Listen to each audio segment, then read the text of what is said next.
Good morning विद्यार्थी मित्रों। कक्षा 12 विषय भूगोल पाठ 3 मानव की प्राथमिक एवं द्वितीयांक प्रवृत्तियाँ। मानव कई प्रवृत्तियाँ करता है। सुबह से लेकर रात तक मनुष्य अलग अलग प्रवृत्ति करता है। उसमें से आय प्राप्त करने के लिए जो प्रवृत्ति करता है उसे आर्थिक प्रवृत्ति कहते हैं। मानव की आर्थिक प्रवृत्तियाँ, ये उसकी परिभाषा है, ये आप सब नोट कर लेना। जिस प्रवृत्ति से मनुष्य को आय प्राप्त होती है उसे आर्थिक प्रवृत्ति कहते हैं। ये आर्थिक प्रवृत्तियाँ की परिभाषा है। आर्थिक प्रवृत्तियाँ मुख्य रूप से 5 विभागों में विभाजित है। पहला प्राथमिक प्रवृत्तियाँ, दूसरा द्वितीयांक प्रवृत्तियाँ, तीसरा तृतीयांक प्रवृत्तियाँ, चौथा चतुर्थांक प्रवृत्तियाँ, पांचवा पंचम प्रवृत्तियाँ। जिसमें से प्रथम प्रवृत्ति प्रत्येक रूप से पर्यावरण पर निर्भर है। हम सभी जानते हैं कि जो पहली प्रवृत्ति है वो हमारे वातावरण पर आधारित है, क्योंकि जो भौतिक संसाधन है जैसे भूमि, जल, वनस्पति, घर निर्माण के सामग्री, खनिज के उपयोग, ये सब हमें, या खनिज के जो संसाधन हैं जो हम उपयोग में लेते हैं, ये हमें पर्यावरण से मिलते हैं। शिकार, भोजन एकत्र करना, पशुपालन, मछली पकड़ना, जंगलों में से लकड़ियां काट के लाना, खेती एवं खनन, इसके अलावा औषधियाँ, ये सब प्राथमिक प्रवृत्ति में आता है। प्राचीन काल में मानव जो है वो अपना भटककर या यहाँ वहाँ घूमकर जीवन व्यतीत करता था। आदिकाल में जंगलों में रहकर पत्ते, फल फूल, कंदमूल, पशुओं का शिकार, मछलियाँ पकड़कर आदि से वो अपना भोजन प्राप्त करता था। शरीर ढकने के लिए उसके पास वस्त्र नहीं थे। पर जैसे जैसे समय बीता वैसे वैसे मनुष्य की समझ शक्ति बढ़ने लगी। यानी पशुओं का उपयोग जो वो खाने के लिए करता था, अब धीरे धीरे जैसे जैसे आपको मैंने बताया समय बीता वैसे वैसे उसने पशुपालन करना प्रारंभ किया, क्योंकि जो गाय, भैंस या बकरी ऐसे पशु हैं वो दूध के लिए उपयोग करने लगा। और उसी समय जब मनुष्य फल फूल का उपयोग खाने के लिए करता था तो उनके बीजों को फेंकने पे नए पेड़ उगने लगे और उससे फिर उनको फल की प्राप्ति होने लगी, जिसकी वजह से खेती का विकास भी होना शुरू हुआ। यानी ये समय धीरे थोड़ा थोड़ा करके या धीरे धीरे मनुष्य की जैसे जैसे समझ शक्ति बढ़ी वैसे वैसे मनुष्य ने किसी पशुपालन करना आरंभ किया। और इसी के साथ साथ उन्होंने ग्रामीण जीवन का भी आरंभ हुआ। पहले वो भटकता हुआ जीवन व्यतीत करता था, यानी एक जगह स्थिर नहीं था। कुछ समय रहता था फिर वो जगह छोड़ के दूसरी जगह चला जाता था। बरसात से बचने के लिए गुफाओं का उपयोग करता था, ये पेड़ के नीचे छुपते थे और पहनने के लिए उनके पास वस्त्र नहीं थे। तो इस तरह का जीवन उसने यापन किया है। पर जब समझ शक्ति बढ़ी तो पहले उन्होंने अस्थायी खेती कार्य शुरू किया। अस्थायी खेती यानी थोड़े समय उस जमीन पे खेती करता, जब उसमें पेड़ या जो फसलें उगाता था उसका उत्पादन कम हो जाए तो वो जगह छोड़ के दूसरी जगह चला जाता था। पर बाद में स्थायी कृषि प्रवृत्ति की शुरुआत की, यानी उसी जगह पर रहकर उसने खेती करना आरंभ किया। इसी के साथ ही ग्रामीण जीवन यानी एकत्र होकर रहने की भी प्रक्रिया उसने आरंभ की, जिसकी वजह से क्या है, लोग समूह में रहना शुरू किए और गांवों का विकास होने लगा। जो लोग खेती पर आधारित थे वो लोग किसान कहे गए, और जो व्यक्ति या जो मनुष्य खेती के साथ नहीं जुड़े थे वो मनुष्य उस खेती के लिए जो सामग्री की आवश्यकता होती थी उसके काम में जुट गए।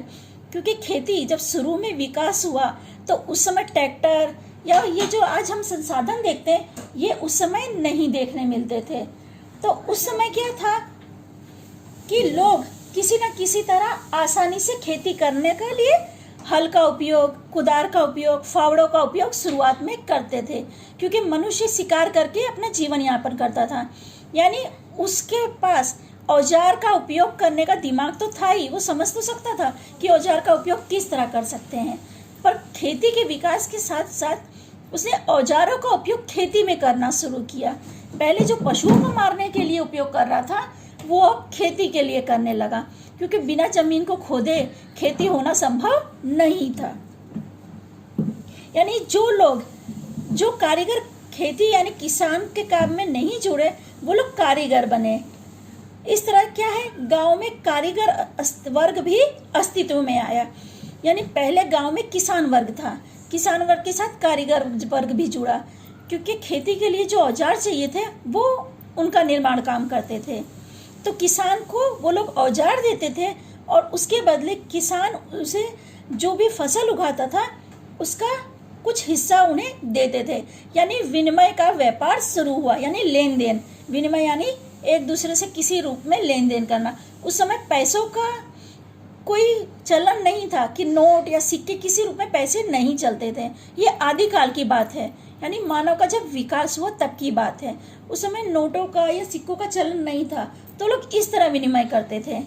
इसके बाद गांव के कद और आकार में परिवर्तन आया तथा इसके साथ ही गांव के लोगों की प्रवृत्ति का विस्तार बढ़ने लगा, क्योंकि खेती का विकास हुआ तो खेती के साथ साथ बाकी चीज़ों का भी विकास धीरे धीरे होने लगा। यानी मानव में जो समझ शक्ति थी वो धीरे धीरे बढ़ने लगी थी। फिर आगे 18वीं सदी में यूरोप में औद्योगिक क्रांति हुई। ये सभी लोग जानते हैं कि 18वीं सदी में औद्योगिक क्रांति हुई थी, यानी उद्योगों के साथ मशीन का भी विकास हुआ। इस क्रांति के प्रभाव से कृषि, शिक्षा, स्वास्थ्य, परिवहन, संदेशा व्यापार एवं व्यापार का विकास हुआ। यूरोप की प्रजा संपूर्ण विश्व में छा गई, क्योंकि वो विकसित थे, उनकी समझ शक्ति ज़्यादा थी। ये लोगों ने नए नए संसाधन विकसित किए थे। यूरोप के लोग जो अन्य देशों को गुलाम बनाने लगे थे, वहाँ के प्राकृतिक संसाधनों का ये लोग उपयोग करते थे, यानी ये विकासशील देशों में आ गए। ये 18वीं सदी की बात है कि यूरोप के लोगों ने जो बाकी के देशों को बंदी बनाया, अपना गुलाम बनाया, तो खुद तो विकसित हुए, पर बाकी जिन देशों को उन्होंने गुलाम बनाया था, जैसे ऑस्ट्रेलिया है या अफ्रीका जैसे देश हैं, उन्हें अल्प विकसित देश की स्थिति में लाकर रख दिया, क्योंकि वहाँ के जो प्राकृतिक संसाधन थे वो लोग अपने देश में ले जाने लगे। ये यूरोप की बात है कि यूरोप के लोग वहाँ के प्राकृतिक संसाधनों को अपने उपयोग के लिए ले जाने लगे। और उसी समय औद्योगिक क्रांति भी हुई, यानी व्यापार का भी विकास हुआ। तो यूरोप क्या है, विकासशील देशों में आ गया, पर बाकी देश अल्प विकसित रह गए। दूसरे विश्व युद्ध के बाद वैश्विक पर्यावरण पर विपरीत प्रभाव पड़ने के कारण मानव ने अपने विकास के लिए विचार करना शुरू किया, क्योंकि दूसरा युद्ध, जब विश्व युद्ध हुआ तो लोगों ने बम का उपयोग ज़्यादा किया, तो उसका सीधा असर क्या हमारे पर्यावरण पे पड़ा। किस तरह पड़ा, तो पर्यावरण गर्म होने लगा, धुंधला दिखने लगा लोगों को, या प्रदूषण का प्रमाण अधिक होने लगा, जिससे लोगों को काफ़ी तकलीफ़ों का सामना करना पड़ा। इसलिए वो लोग पर्यावरण के विषय में भी समझने लगे कि पर्यावरण हमारे लिए उपयोगी है। इस विषय में वो लोगों ने विचार भी किया।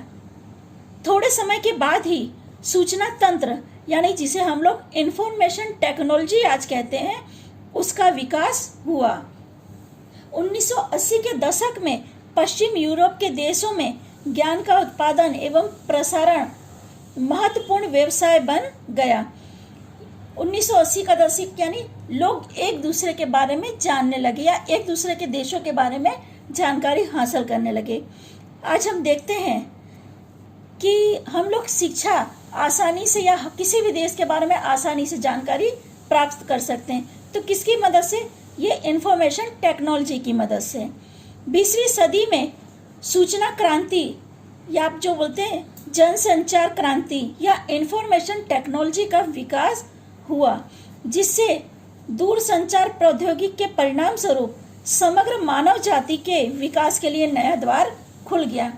किस तरह खुला, तो मैं आपको इसका उदाहरण देती हूँ। जैसे आज आप लोग हैं, पहले शिक्षण के लिए हम लोग घर पर बैठ के शिक्षण स्कूल आते थे शिक्षण प्राप्त करने के लिए, पर आज कई लोग जो नौकरी करते हैं वो शिक्षण प्राप्त करने के लिए स्कूल नहीं जा पाते, तो मोबाइल के जरिए वो हर जानकारी या अपने शिक्षण संबंधी जानकारी घर पर ही प्राप्त कर लेते हैं, जिससे क्या है उनके शिक्षण भी नहीं रुकता और उन्हें नौकरी भी बंद करने की आवश्यकता नहीं पड़ती। यानी उनके लिए दोनों काम आसान बन गया। तो आज हम बोलें तो जो इंफॉर्मेशन टेक्नोलॉजी का विकास हुआ है, इससे मानव ने काफ़ी विकास किया है। ठीक है विद्यार्थी मित्रों, इसके आगे की चर्चा हम लोग अगले वीडियो में करेंगे।